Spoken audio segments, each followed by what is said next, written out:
You're listening to an Airwave Media Podcast. Get ahead of postage rate increases this year with Stamps.com. It's like your own personal post office. Sign up with promo code PROGRAM for a 4-week trial plus free postage and a free digital scale. No long-term commitments or contracts. That's Stamps.com, code PROGRAM.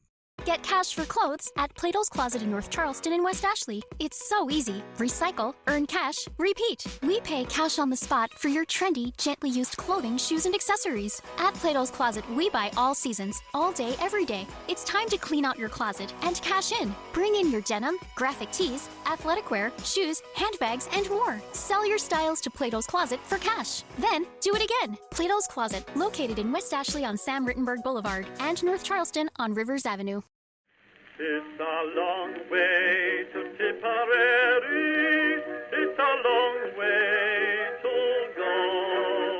It's a long way to Tipperary, to the sweetest girl I know.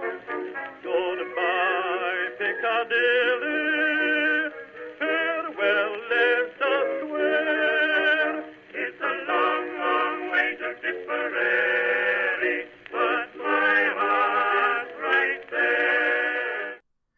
Hello everyone, and welcome to History of the Great War, episode 38. This week, a special thanks goes to Lisa for her donation. She says that she often listens to them during road trips with her husband, and all I can really say to that is that I'm glad I'm not putting you to sleep. Last week, we talked about the plans the French and British were making in May 1915 to go on the attack against the German forces on Vimy and Aubers ridges in what would come to be called the Second Battle of Artois. I highly suggest that if you didn't listen to episode 37, you go back and check it out, because this week we are jumping right into the action of the attack as we first check out the French efforts on May the 9th, before finding out how the British attacks fared. After we check in with the Brits, we will go back to Vimy Ridge to look at the further French attempts to make headway in their attacks.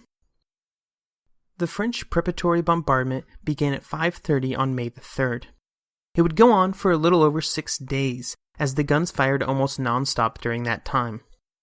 Joffre and the other French generals believed that this steady bombardment of the German lines would slowly wear it down, so that the infantry in the attack would easily be able to punch through.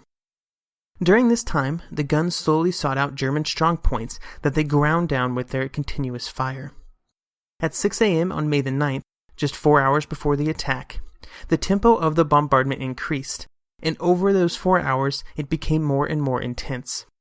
While the intensity of the bombardment increased, the target of the attacks also changed.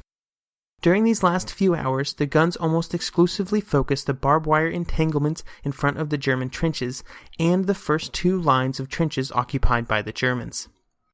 For several days, it had been raining, but on the morning of May the 9th, the rain stopped, and the weather became almost perfect for the attack. Clear skies and sunshine. At the very heart of the attack was the 33rd Corps, that was commanded by Pétain. Yes, Pétain again.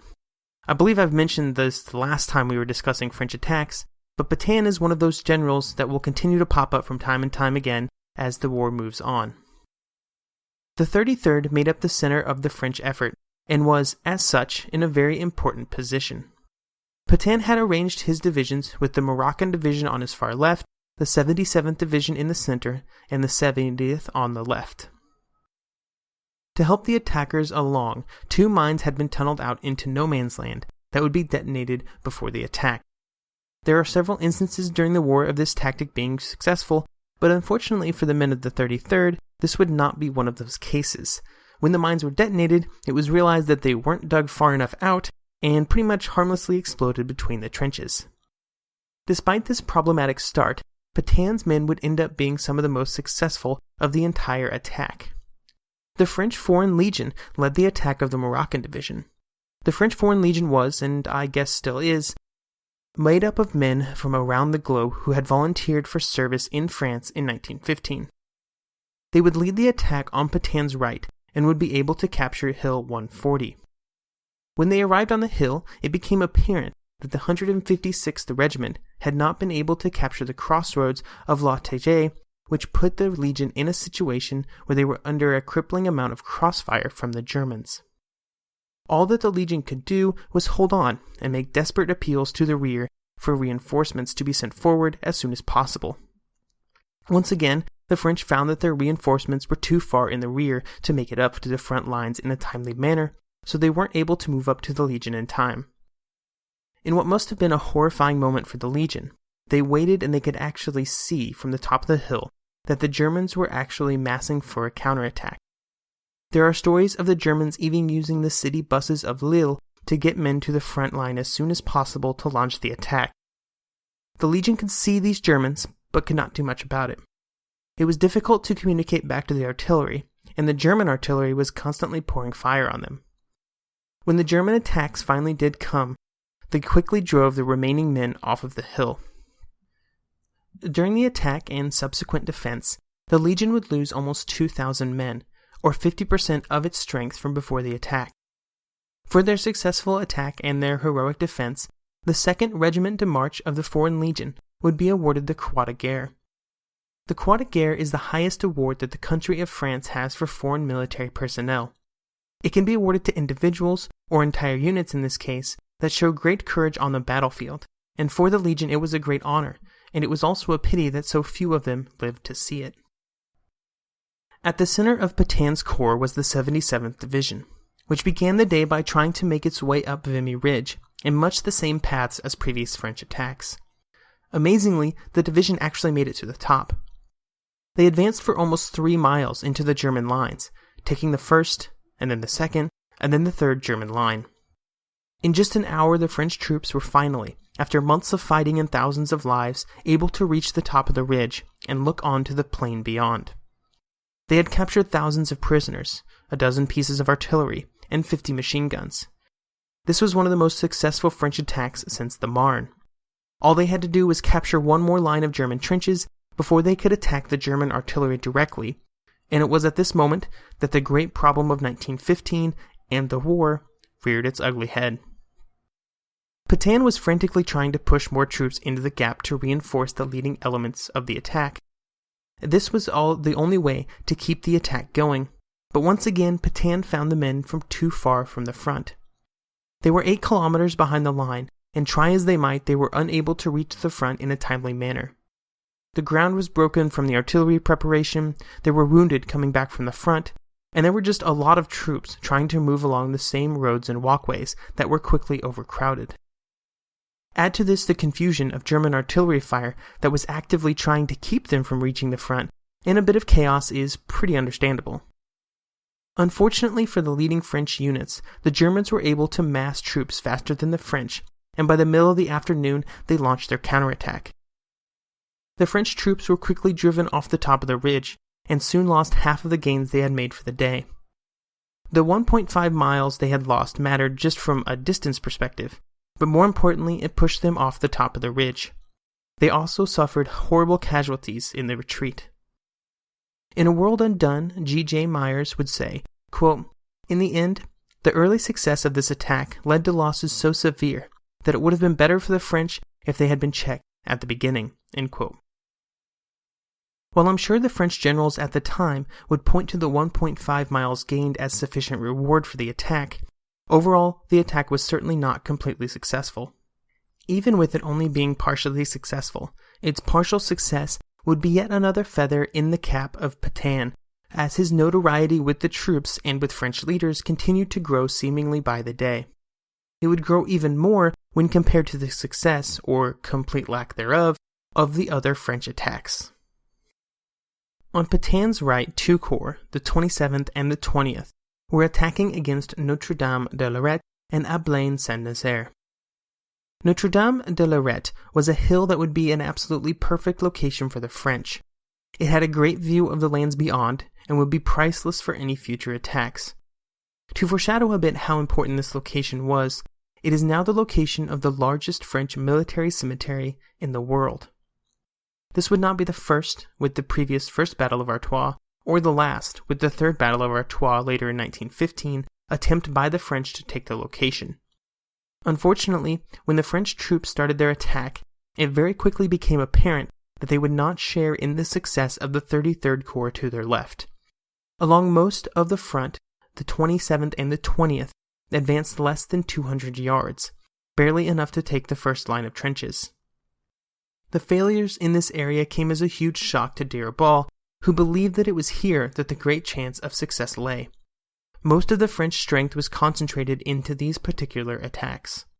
The bombardment had not been as effective on the front, though, and this meant that there was still extremely heavy machine gun fire from unbroken German strongpoints in the area that prevented any kind of large-scale advance.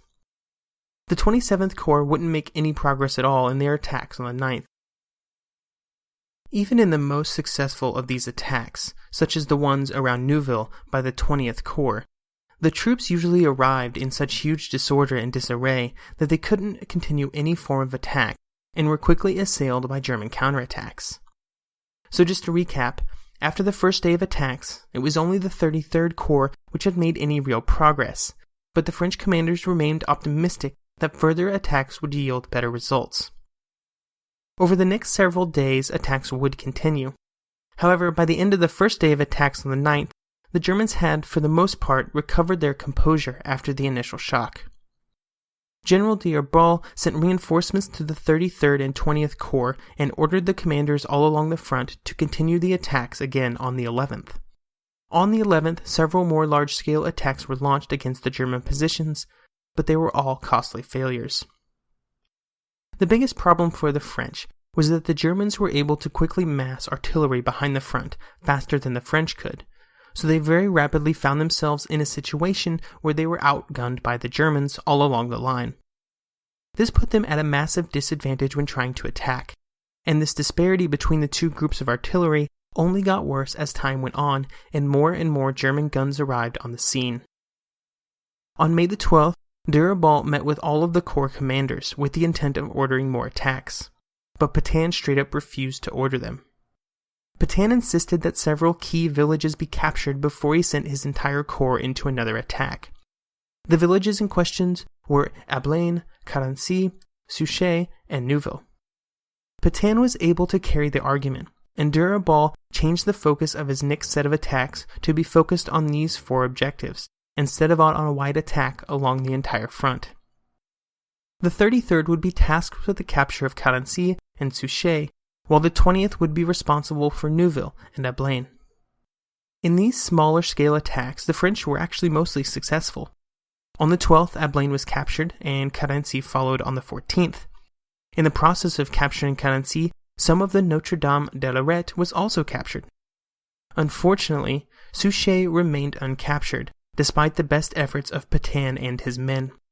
This meant that the Germans were able to continue to fire on the French troops from their position around the village. Even with the difficulties, D'Urban was now fully bought into the idea that the capture of these four villages would mean that his larger attack would be able to continue, so after Pétain's attack wound down, without Souchez in French hands, he went to Joffre to request more men. He found Joffre sympathetic, and 2 more divisions were sent to him, with more promised when they became available. So with this brief pause in the French attacks, let's head to the north to find out how the British did during their attack on May the 9th.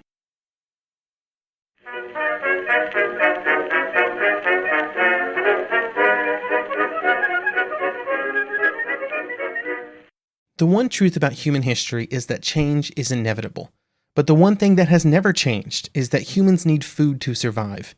There are many ways to get that food, but one of the easiest ones is Factor.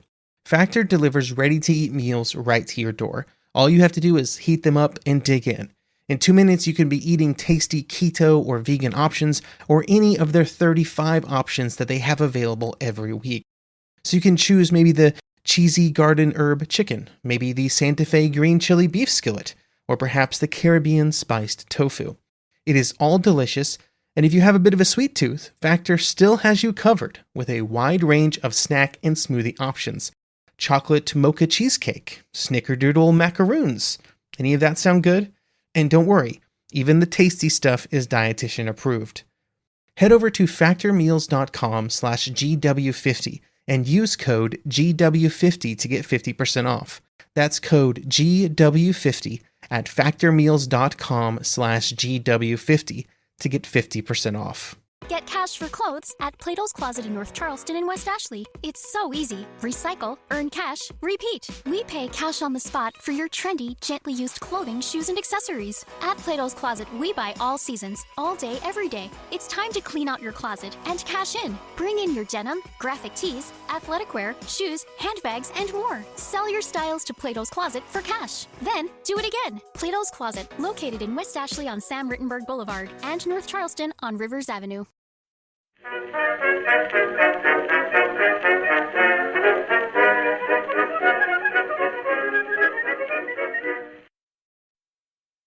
As we discussed last episode, the French had asked the British to join them in the attack, and they had eventually agreed.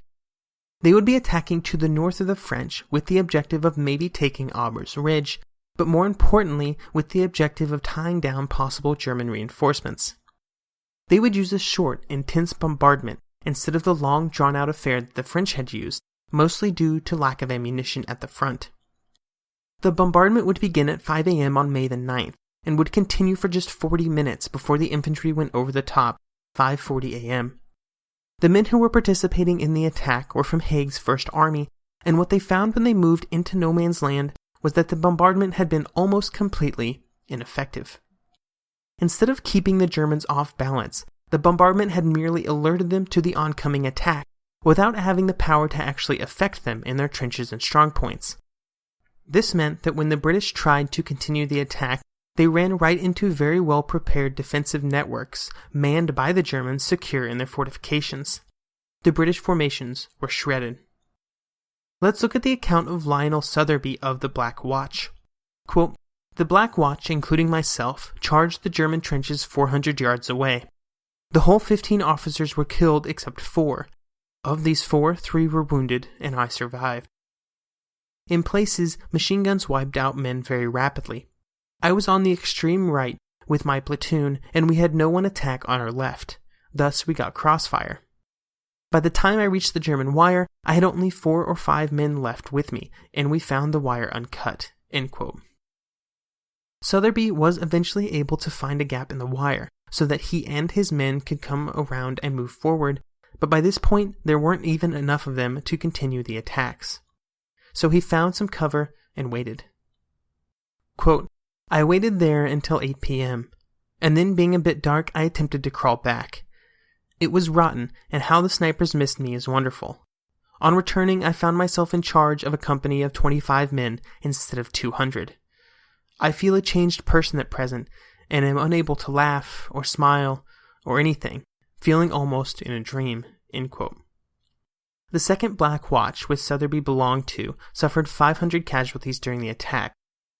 Sotheby, in his account of the battle, goes on to say that he would like to get his hands on the Germans to give them a little payback, but unfortunately he would be killed nearly 4.5 months later at the Battle of Loos on September 25th. With the failure of the first attacks, Haig ordered the attacks continued in the afternoon. The resulting attack at 4 p.m. would have much the same result as the first one. No result at all. During one day of fighting, the British had suffered between 9,000 and 11,000 casualties, and they ended the day back in their original trenches. It was from this battle that the following semi-famous quote comes from. General Rawlinson asked Brigadier General Oxley, quote, "This is most unsatisfactory. Where are the Sherwood Foresters? Where are the East Lancashires on the right?" End quote. To which Oxley replies, quote, "They are lying out in no man's land, sir, and most of them will never stand again." End quote. This is probably one of those quotes that didn't exactly happen. It just has too much of a ring to it, which leads me to think that the words have probably been slightly altered to be a bit more memorable. But as they say, it's the thought that counts. The casualties were tragic. The lack of gains was horrible, but maybe the worst part of the whole ordeal for the British was that the Germans were even able to move troops down from the area to the south, where the French were attacking. Joffre and Foch could not fail to notice that the British had stopped attacking, and so they complained to Sir John French about the British inaction. In response to this message, 3 more divisions were moved into the area, and more attacks were launched over the course of several days. There were even more casualties during these follow-on attacks than what had happened during the initial day. So that's the story of the Battle of Aubers Ridge, which often gets reduced down to nothing more than a footnote in most large history books. Sometimes it will get turned into a small paragraph that is more of a framing device for the quote given above than for actual accounts of the battle. Also, that account of Lionel Sotheby is very popular. Of all the sources I used, his account shows up in all but one of them, so you could say he's somewhat famous. Even with the failure of the initial British attacks, the French weren't done yet. When the second round of British attacks got going, the French were doing much the same. Foch and Durabal met on May the 15th to discuss what they were going to do next in the offensive. They both agreed that another large effort should be mounted very soon, but the sticking point came back to the two villages of Neuville and Souchez. Foch wanted the next attack launched only after complete and thorough preparation, which included the capture of the two villages that had eluded the French on the previous days of attacking. Foch wanted the preliminary steps of whatever the next attack was to be the capture of these villages as a way to create a secure base of operations for further attacks. Both of the generals agreed they would mount smaller, more focused attacks against these two objectives over the coming weeks to slowly pry them out of German hands. On May the 20th, the first of these attacks was launched. The attack was able to slowly grind forward, thanks to the massive supporting artillery fire. On the left of the attack, Pétain was able to push towards Souchez and Ablain, and Durabal urged him to just surround the villages and push the attack forward. But Pétain wanted to take them out fully before pushing further into German territory. To accomplish this task, Pétain planned to concentrate all of the artillery available to him on the villages to grind the German defenders down. When I'm talking about these French bombardments and using words like massive, remember that by this time the Germans actually had more artillery than the French did in the area due to their ability to quickly concentrate it. So while the French were able to have some numerical superiority at specific points in the line, they were not able to gain a wide-scale advantage. The heaviest of the German artillery advantage fell on the troops to Pétain's right, the 5th Infantry Division commanded by General Charles Mangren. For 6 days starting on May the 25th, the 5th Division slowly pushed forward under crippling German artillery fire, and then on June the 1st, Mangren launched 2 days of ferocious attacks against the town of Neuville, which were not able to capture the town and instead had to be halted while more French artillery was brought in to support the attack. The next day, the attacks resumed with the new advantage in artillery, which focused on the German positions in the town. For 3 days the fighting continued on the outskirts of Neuville, as the French constantly, but very slowly, moved forward. After these 3 days of fighting, the French were finally able to capture the main road through the town, but the German troops continued to harass them from cellars and piles of rubble, and this slowly sapped the strengths of the French units moving forward. It would take the troops until June the 9th, 2 full days of fighting, to fight through the town, moving from one rubble pile to the next. By the time the attacks were finally over, the French troops had lost 3,500 men, 3.5 times the number of German casualties. When the fighting dragged on day after day in Neuville, the main attack had to be constantly postponed, but it was finally scheduled to begin on June the 16th. This attack wouldn't be another small attack by a few divisions. Instead, it would be another attack involving all of the troops in the area, preceded by 6 days of artillery bombardment. Joffre gave the 10th Army more divisions to use in the attack, and again urged the commanders from Durabal on down how important it was to keep reserves as close to the front as possible to try and capitalize on the breakthrough. Durabal had 20 divisions for this attack, with some of them beat up from the previous fighting, but he also had more divisions in reserve. 1,500 pieces of artillery would support the men in the attack against the 12 German divisions facing them. During the 6 days of artillery fire, the French tried to obfuscate the purpose of the artillery barrages by constantly switching targets and not spending too long attacking one specific area. It was hoped that by doing this, the Germans wouldn't be able to exactly determine where the French attack would land, hopefully causing them to concentrate their strength in the wrong location. During the 6 days, the artillery fired something like 500,000 artillery rounds. That is 83,000 rounds per day. That's about 1 shell per second, if my math is correct. Right before the artillery were scheduled to attack, all of the fire switched onto the German front lines. Durabal even delayed the attack a few extra hours, just to allow for more time to fire on the German front. The infantry attacked a bit after noon on June the 16th, and even with all of this preparation along the entire front, and so many troops committed, they made fewer gains than the much smaller attacks against Neuville the previous week. The French lost 19,000 more men on the 16th alone. D'Urban ordered the commanders to keep attacking, day and night, with the greatest possible energy. But on the 18th, Joffre visited Foch's headquarters and didn't like what he was hearing about the situation. Joffre would order that the attack should only be continued in areas where progress was already being made. Less than 24 hours later, Foch would halt the attack. Even where gains were made during the attack, they often had to be abandoned due to the fact that they were too exposed to enemy fire once the attack stopped. Joffre officially ended the offensive on June the 25th. With the fighting over, both sides would now have time to reflect. The Second Battle of Artois, much like all of the actions in 1915, gets a lot of criticism from historians. The French lost around 100,000 men, the British a further 11,000, and the Germans around 50,000 in the attacks, but that doesn't tell the entire story.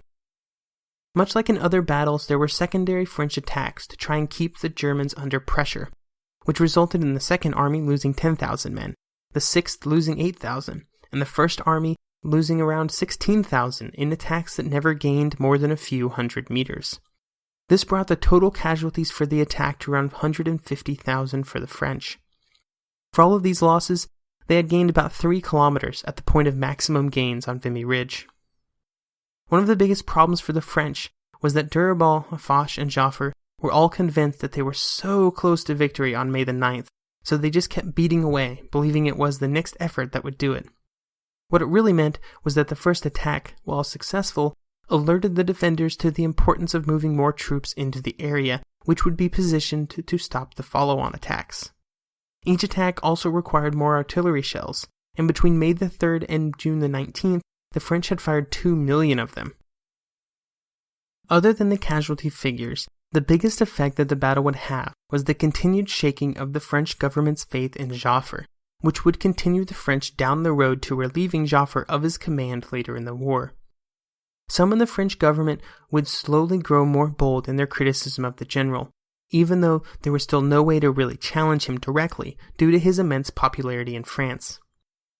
Second Artois would also cause a shift through most of the French high command, and Robert Cowley in his book Perspectives on the Great War would say this about it. Quote, according to Douglas Perch, the Second Battle of Artois started 2 large shifts in French strategy for the war. The first was that they began to believe that the best way to win was through perfectly choreographed battles that were dictated from a high level. The second was the slow shift in the high command from the belief in the possibility of a breakthrough and into the realization that it may take a slow, steady grind of German reserves to finally break through. To quote Perch, who is summarizing military historian Leonard V. Smith, quote, this strategic shift reflected a deeper psychological change that came over the French army, as its soldiers became increasingly reluctant to sacrifice themselves for what they saw as unrealistic goals of their commanders. End quote, and I guess end quote again, because that was actually a quote inside of a quote. Anyway, for years the French soldiers were sold, and sold hard on the offensive ideals, and now those ideals weren't working. And then they were told that they just needed one big attack to create a breakthrough that would end the war, and that wasn't happening either. If the French soldiers were at least beginning to question their commanders, it is almost certainly understandable. I think this quote may go too far in trying to tie the events of mid-1915 to the French mutinies that will come about in 1917, sort of that revisionist 2020 hindsight sort of thing. But I'm not sure I'm qualified to argue with the 3 historians. With that, we will be leaving the Western Front for a bit, but when we come back, it will be just in time for the fall 1915 offensives, which will be the largest French attacks of 1915. One of them may well end up being called the Third Battle of Artois, so we'll give you exactly one guess what will be the objective of the attack. So next week, I will be releasing an episode that I've tentatively titled Life in the Trenches.